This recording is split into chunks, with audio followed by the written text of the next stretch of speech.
Hello বন্ধুরা, আজকে নিয়ে চলে এসেছি চিতল মাছের দই কালিয়া। আমি কিভাবে চিতল মাছের দই কালিয়া তৈরি করি প্রথম থেকে শেষ পর্যন্ত রান্নার রেসিপিটা দেখবেন, অবশ্যই আপনাদের ভালো লাগবে। এখানে কয়েক পিস আমি চিতল মাছ নিয়েছি, ভালো করে ধুয়ে পরিষ্কার করে নিয়েছি। লবণ, হলুদ আর একটু কাশ্মীরি রেড চিলি পাউডার দিলাম, সঙ্গে ওই 1 চামচ মতো সর্ষের তেল দিলাম। তারপরে আমি হাত দিয়ে ভালো করে সমস্ত কিছু মাখিয়ে নিচ্ছি। এখানে 3 পিস আছে, যেহেতু অনেক বড় সাইজের তাই আমি 3 পিসই রেখেছি। সমস্ত কিছু হাতের কাছে রেডি করে নিয়েছি, যে সমস্ত মশলা লাগবে।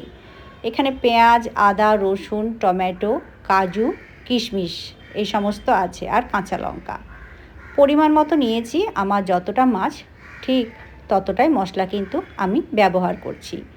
এবার সমস্ত কিছু দিয়ে আমি ভালো করে মিক্সার গ্রাইন্ডারে পেস্ট করে নিলাম। এদিকে সর্ষের তেলটা গরম হতে দিয়েছিলাম। তেলটা যখন ভালোভাবে গরম হয়ে যাবে, একে একে মাছগুলো আমি 1 পিস করে ভেজে নেব। যেহেতু অনেকটা বড় সাইজেরই মাছ আছে, সেই জন্য একটা করেই ভাজছি। 1 পিঠ ভাজা হয়ে গেছে, অন্য পিঠটা উল্টে দিলাম। এই পিসটা ভাজা হয়ে গেছে, এবার অন্য মাছগুলো আমি একে একে একই পদ্ধতিতে ভেজে নেব। আমরা চিতল মাছের মুইঠা খেয়েছি, চিতল মাছের দই কালিয়া কি খেয়েছেন? যদি না খেয়ে থাকেন অবশ্যই একবার এইভাবে বানিয়ে খেয়ে দেখতে পারেন। দারুণ টেস্টি হয় বন্ধুরা। খুব সহজেই, খুব কম সময়ে কিন্তু আমরা এটা বানিয়ে নিতে পারি। মাছগুলো ভাজা হয়ে গেছে, এবার ওই তেলেই একটা তেজপাতা, সামান্য কালো জিরে আর গোটা গরম মশলা। গোটা গরম মশলার মধ্যে এলাচ, দারুচিনি আর 2টো লবঙ্গ আছে। ফোড়নটা ভালো করে ভেজে নেব। ফোড়নটা যখন ভালোভাবে ভাজা হয়ে যাবে, ওই যে পেস্ট করে রাখা পেঁয়াজ, আদা, রসুন, টমেটো, কাঁচা লঙ্কা সমস্ত কিছু, কাজু, কিশমিশ, যে মশলাটা পেস্ট করলাম দিয়ে গ্যাসের ফ্লেম লো করে ভালো করে কষিয়ে নিচ্ছি। এবার এতে আমি একটু হলুদ, একটু জিরে গুঁড়ো, একটু ধনে গুঁড়ো, একটু কাশ্মীরি রেড চিলি পাউডার, জলের মধ্যে মশলাটা ভিজিয়ে রেখেছিলাম 1/2 চামচ করে, ওটা দিয়ে কষিয়ে নিলাম। ওই মশলাগুলো যখন ভালোভাবে কষানো হয়ে যাবে, তখন আমি ওই 3 চামচ মতো টক দই ফেটিয়ে গ্যাসের ফ্লেমটা লো করে দিলাম, যাতে দইটা ফেটে না যায় কষানোর সময়। পরিমাণ মতো লবণ দিলাম আর 1 চামচ মতো চিনি দিলাম। যেহেতু টক দই দিয়েছি তাই চিনিটা অবশ্যই দিতে হবে।